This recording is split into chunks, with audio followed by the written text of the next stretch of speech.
Om Jnana-timirandasya Jnananjana Salakaya Chaksun-militam yena Tasmai Sri Gurave Namaha Sri Chaitanya Manubhishtam Stapitam yena Bhutale Swayam Rupa Kadamayam Tadati Swapadantikam Nama Om Vishnu Padaya Krishna Prastaya Bhutale Srimate Bhaktivedanta Swami Niti Namine Namaste Saraswati Deve Gauravani Pracharine Nirvishesha Shunyavadi Paschatya Desha Tarine Vanchakalpatarubhyascha Kripa Sindhu Vevacha Patitanam Pavanebhyo Vaishnavebhyo Namo Namaha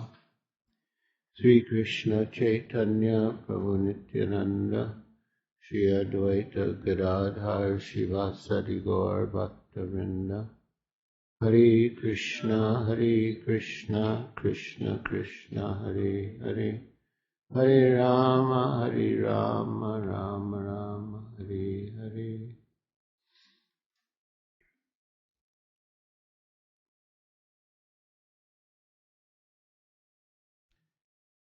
I also think of the time that I received the news of Srila Gurudev's departure, His Holiness Tamal Krishna Goswami, and I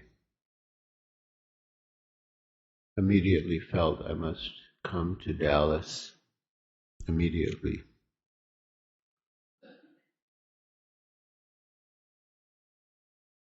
At the time, there was some court case, and I was on the list of people to be served, but somehow the other side had been unable to find me and deliver the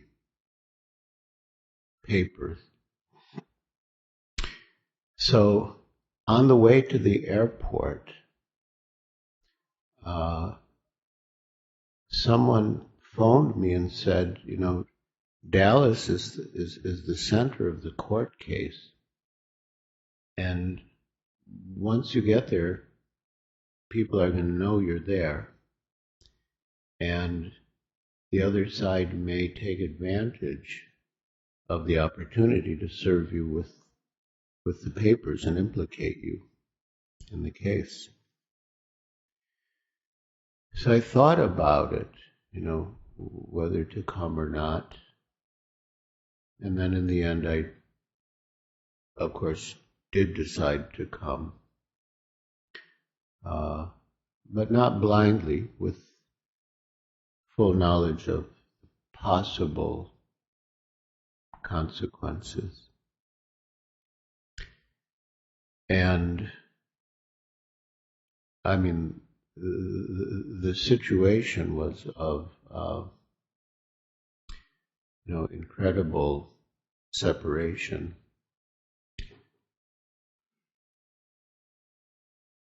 But somehow in the I would say within the hours after I got the news, I had an experience of Srila Gurudev's presence, which surprised me because so much separation, and then it actually happened that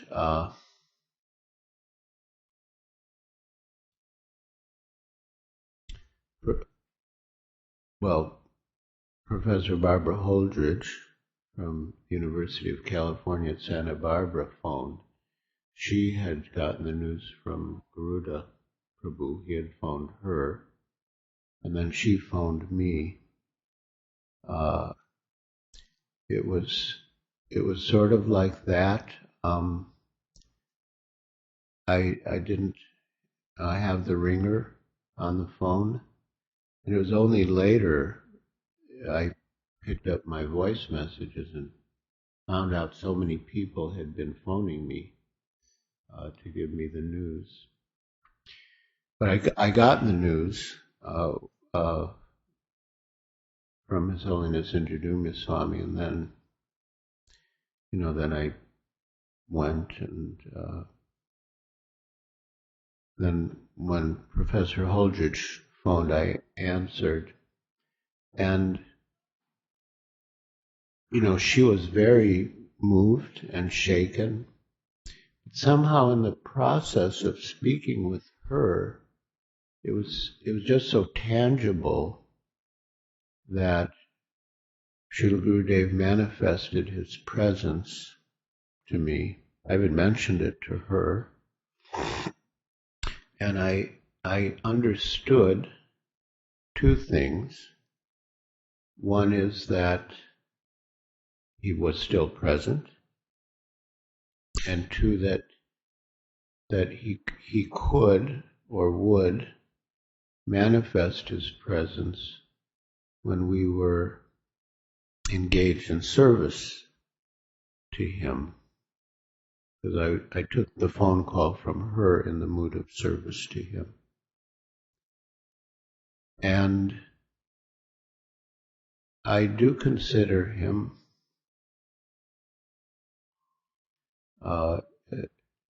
to be Srila Prabhupada's right-hand man. And I feel that even now, Srila Prabhupada is engaging him.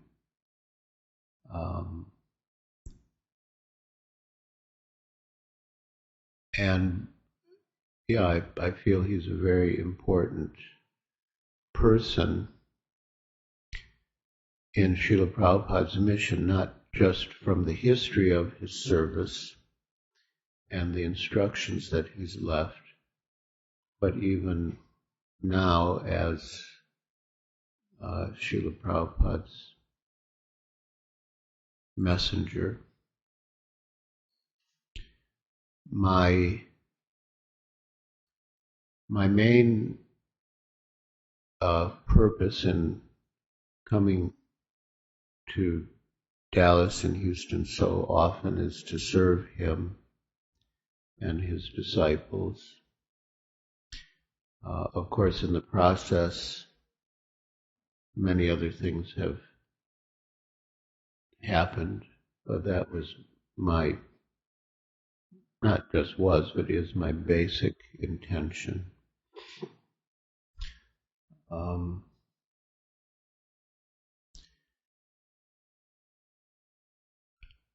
I should bring this up again, but because I've asked Nityananda Prabhu a couple of times, but I know he's busy. But in one of the classes here, Nityananda Prabhu read, I think he just made notes, but he read a whole list of instructions that Tamal Krishna Goswami had given about chanting the holy name. Really profound instructions. Now with the japa retreats and japa workshops, there's much more consciousness of who the holy name is and what it means to develop a relationship with the holy name. But from what Nityananda Prabhu said, I could understand that Tamal Krishna Goswami already knew what now senior devotees are discussing about the holy name.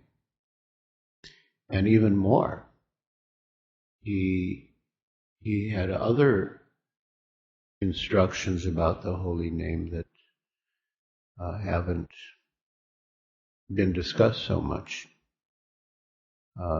yet. And he was really a leader in almost every aspect of devotional service. Earlier we mentioned the 5 most potent items of devotional service as stated by Srila Rupa Goswami and Sri Bhakti Rasamrita Sindhu. Sadhu Sangha, associating with devotees, especially more advanced devotees. Tamal Krishna Goswami really was exemplary in the way he took association from and gave association to God brothers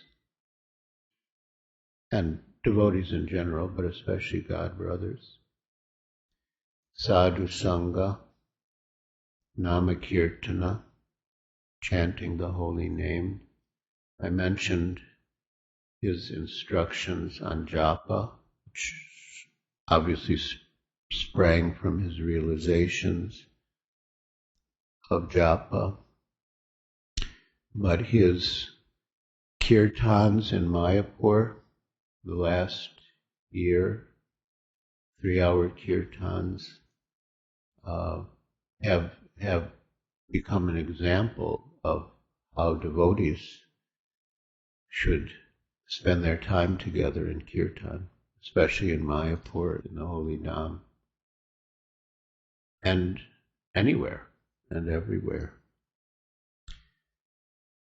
So Sadhu Sangha Nama Kirtana Bhagavat Shravana, hearing Srimad Bhagavatam.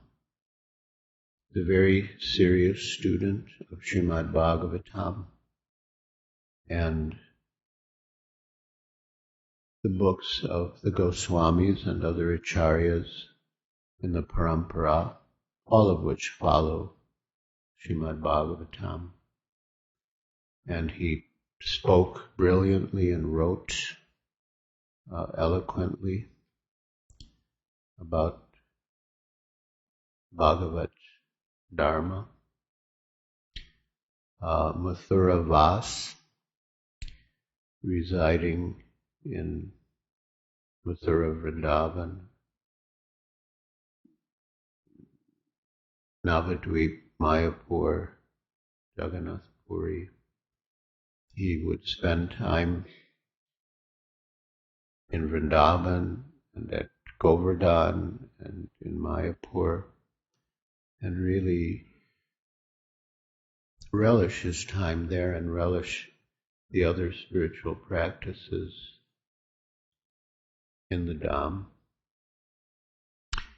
And Murti Shraddhanvita Sevana, worshipping the deity with faith and veneration.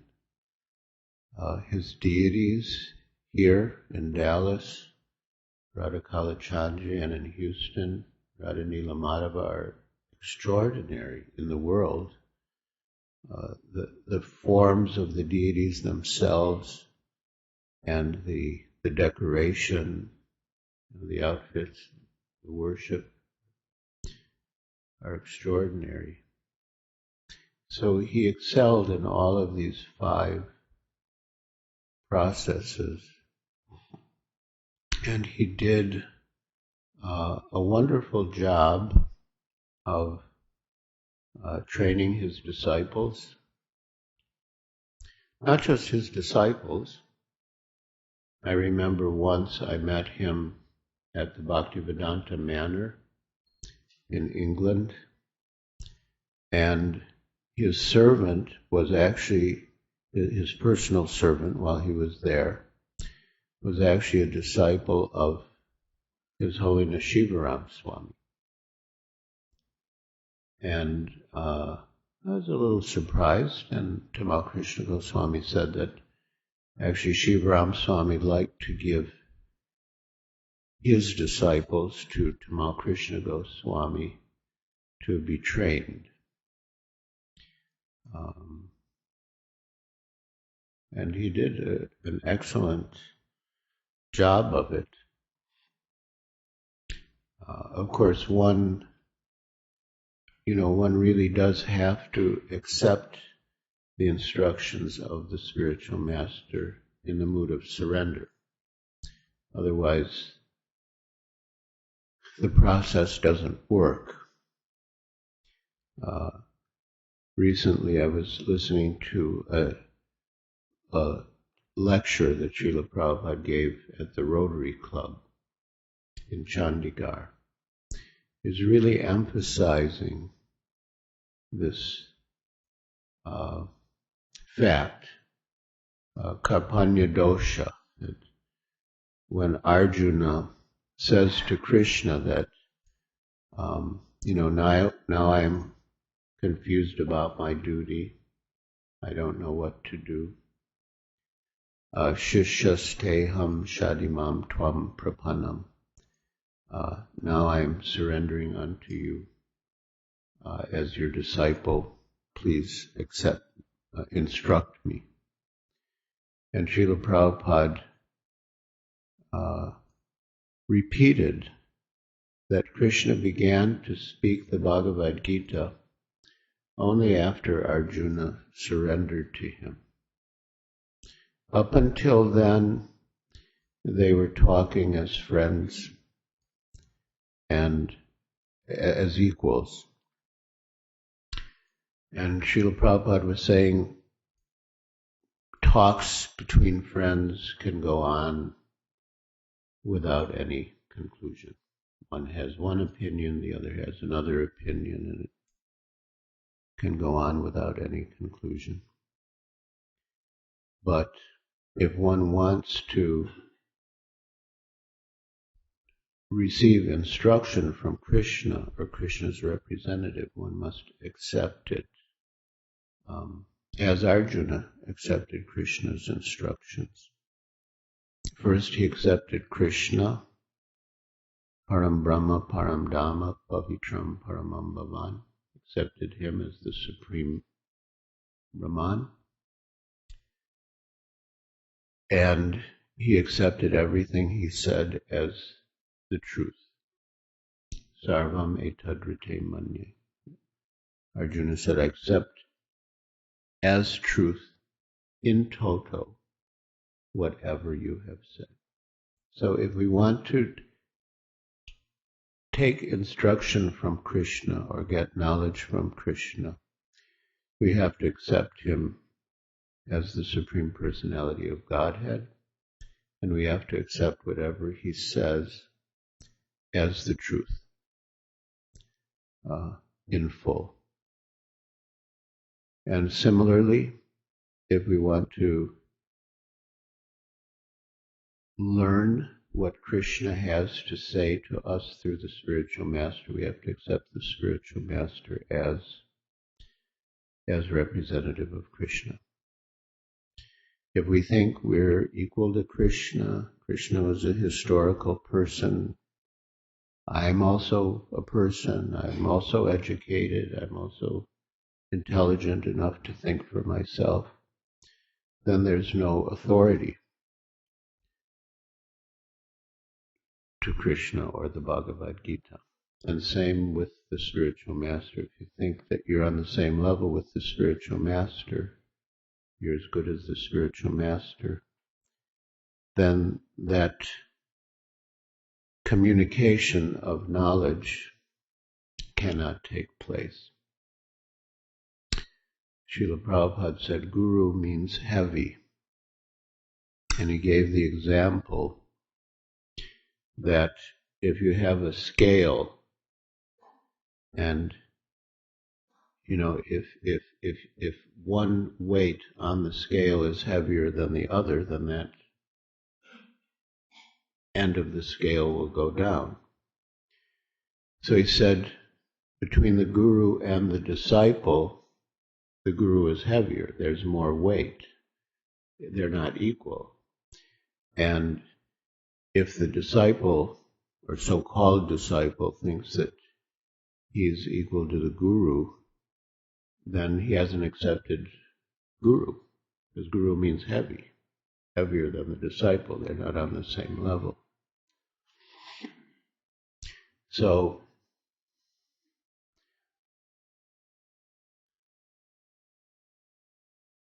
Tamal Krishna Goswami, he accepted Srila Prabhupada as guru, as heavy, and he surrendered to him. And consequently, because he was surrendered to Srila Prabhupada, he knew what surrender was, and he knew what the value of surrender was. And therefore he could insist, not exactly insist, but he was convinced about the value of surrender, the benefit of surrender, and therefore he could demand it of those who were committed to the process of surrender. And those who accepted it benefited tremendously. I also took him as Prabhupada's representative. Of course, he was, the GBC for India. Initially, I was the temple president in Bombay. But I knew that Prabhupada, in general, wanted us to follow our authorities. And, in particular, I somehow had faith in Tamal Krishna Goswami's instruction. There were several times when he was heavy with me. I'll just tell one. We were in Juhu. Again, I was the temple president and he was the GBC. But more than that, the two of us formed a team to raise funds. And the idea was that I would make the phone calls, I would make the appointments and get all the details, and then the two of us would go and meet people. So he would always want me to make a certain number of phone calls every morning. And he'd like me to start early, which was natural because we could catch the people at home early in the morning, but once they left home for work, it was very hard to get them. They could be traveling. Even if we got them when they were in the office, they could be in a meeting. Very hard to get them. But sometimes, maybe due to my own weakness, I felt I had to chant more rounds before making the phone calls. I felt I couldn't function properly unless I chanted more rounds. So anyway, one morning, he asked me, how many phone calls did you make? And, I didn't have the strength to tell him that I hadn't made phone calls, but I felt I needed to chant some more. So I made up some figure. And then he said, and how many appointments did you get? I said, I couldn't get any appointments. He said, you couldn't get any appointments? You made so many phone calls and you couldn't make any appointments? What happened? Then you know how it is when you start. You sink deeper and deeper into it. I said, well, this one was in the shower, this one had left for the office, and just making up stories. So he said, well, who did you call? So I wasn't very good at this. If I had to do it again, I might do it better. But anyway, so I mentioned some names. So then, it just so happened that later in the day he spoke to one of the people whose names I had mentioned. So then, he called me in and he said, you said you phoned Mr. Asnani, but I phoned Mr. Asnani. He said you never phoned him. And then he said, this was the instructive part. Then he said, you pretend to be very innocent, but you're not innocent at all.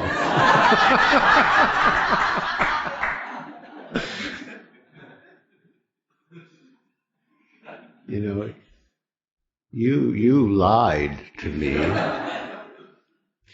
So at first, my false ego reacted. I thought, who's he to say such a thing to me? But then I thought about it. I thought, there's truth to it. He's sort of getting at something here that I should be aware of. And then, and I learned a lot from it.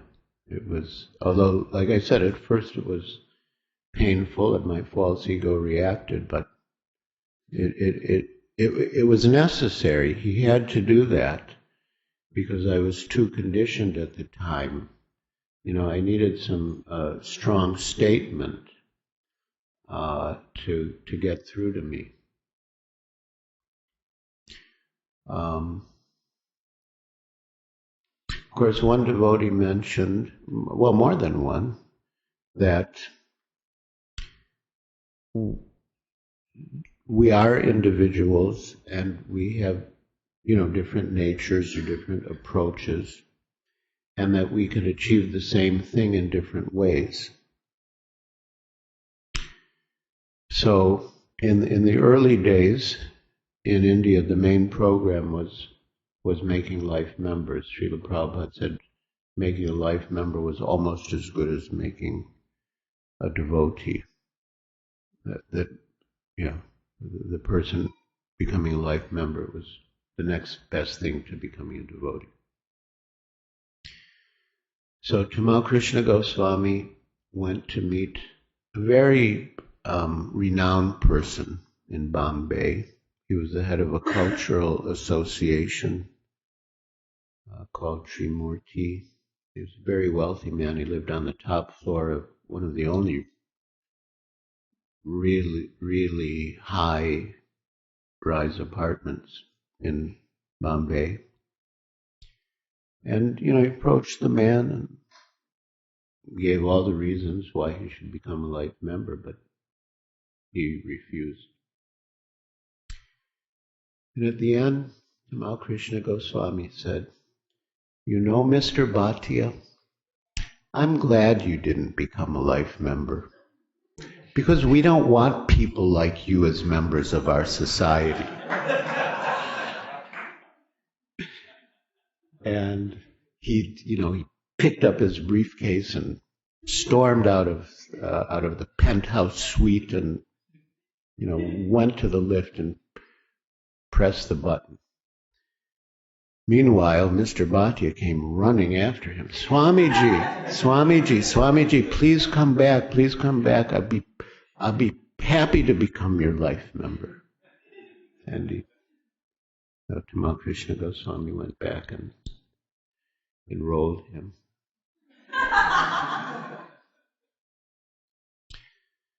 I could not have done that. I might have been able to make him a life member, but not that way. I would have made him a life member in my way. But that's the way devotional service is. Each of us has to learn to be himself or herself and make his or her own contribution. And it's not stereotyped. We don't, because it's personal. It's personal. We don't try to pretend to be someone else or imitate someone else or to try to fit into the mold of another person. But we are who we are. But we dedicate that fully to Krishna. to Krishna's service, to Guru's service. And His Holiness Tamal Krishna Goswami did that. He was very personal, very personal. But he surrendered everything, he engaged everything fully in service to Guru and Krishna. And that's our parampara, that's our line.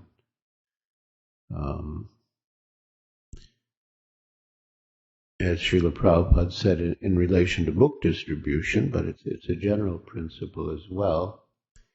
He said that his Guru Maharaj was pushing him, and he was pushing us. Prabhupada was pushing us, and similarly we should, push the devotees who are following us. It's like a choo-choo train. One car is pushing the next, and that one's pushing the next. They're all moving along the same track. So it's certainly, of course, Srila Prabhupada's mercy, and more immediately Tamal Krishna Goswami's mercy that I'm able to come here and have the association of all of you and try to serve him by assisting all of you in your service to him and Srila Prabhupada.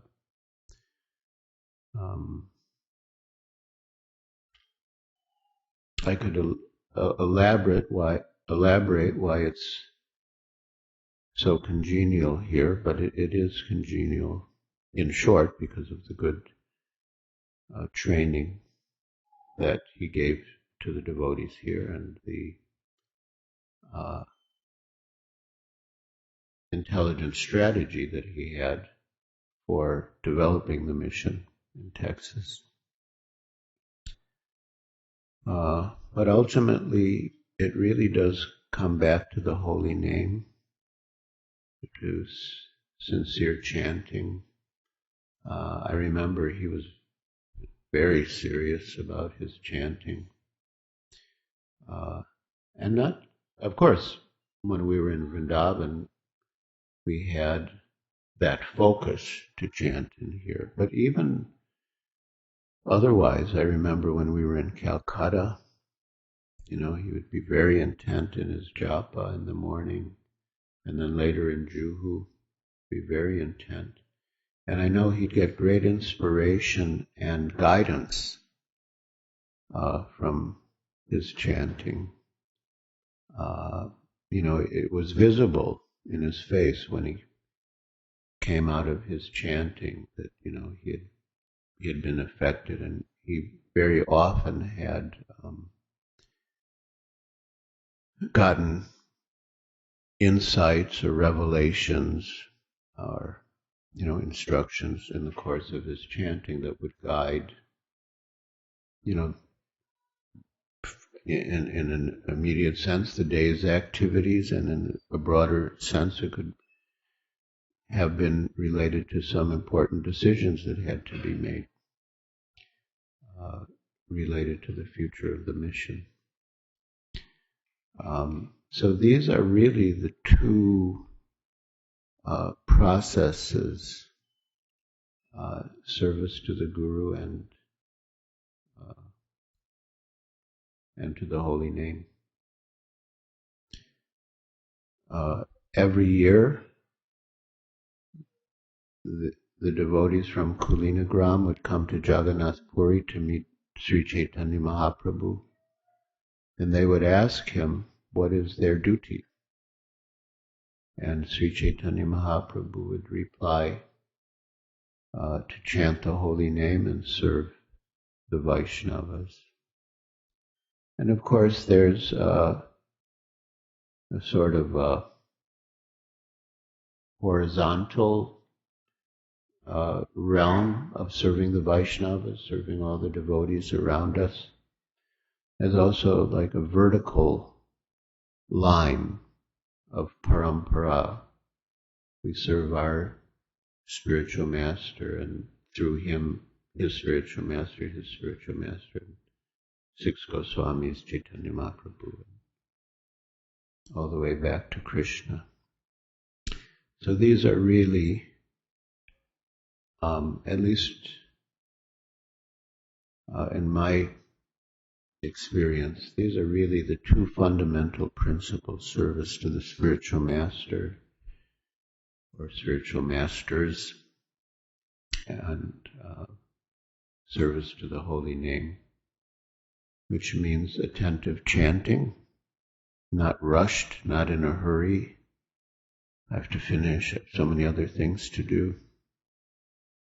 One devotee mentioned at one of the retreats that earlier he used to consider that japa was an interruption to his life,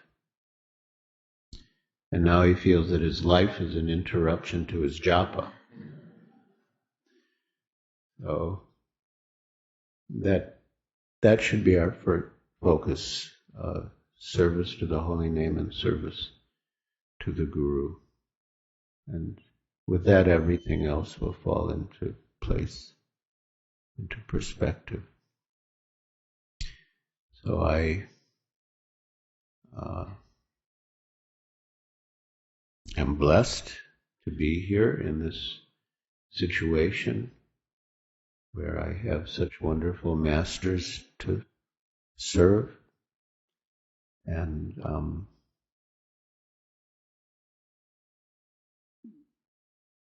with that, the opportunity to serve their servants and the holy name, to chant and hear, and the same mission of chanting the holy name and serving the parampara, to extend that mission to more and more people.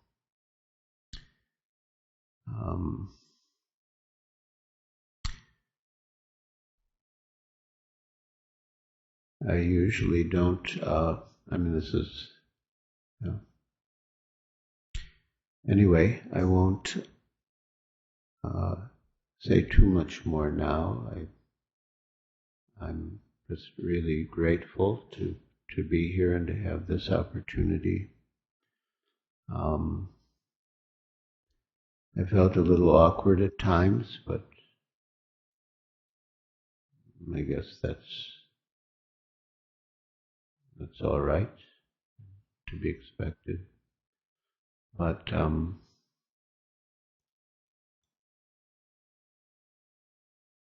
that also can help us. So I thank you all for making such nice arrangements for this festival. I happen to be the one sitting here, but really it was all meant for the glorification of Srila Prabhupada and Srila Gurudev and the parampara and the community of devotees. I just happen to be the one sitting here today. But I appreciate the arrangements that you all made and the spirit with which you entered the festival. And I think we can proceed now to other parts of the program. Srila Prabhupada ki jai, Srila Gurudev ki jai, Gaur Bhakta Vrinda ki jai, Nitai Gaur Premanandi.